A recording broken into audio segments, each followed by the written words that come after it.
最近我發現有好多造星仔仔都有揾爆蒜陀螺啊，我就約佢哋喺 Bounce 搞咗第一場嘅造星杯啊！究竟係造星5嘅師兄可以守住自己前輩嘅尊嚴，定係造星6仔仔正式改朝換代呢？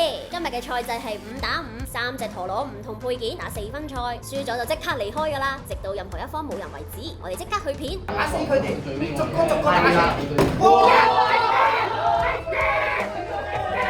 3、2、1，走出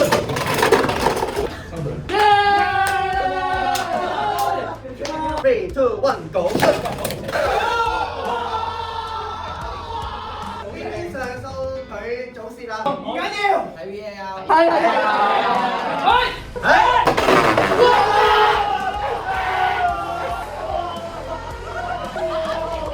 好啦，造星5嘅師兄已經輸咗3個啦，造星6嘅仔仔係咪拍定手先呢？走出！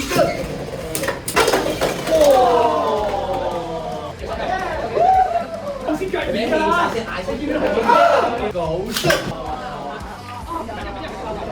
好啦，呢個位就得翻造星5兩位同埋造星6 3位，睇下邊個笑到最後啦。幫手！好啦，呢個位得翻子博啦，睇下佢點樣應對啦。哇！子博2日穿3。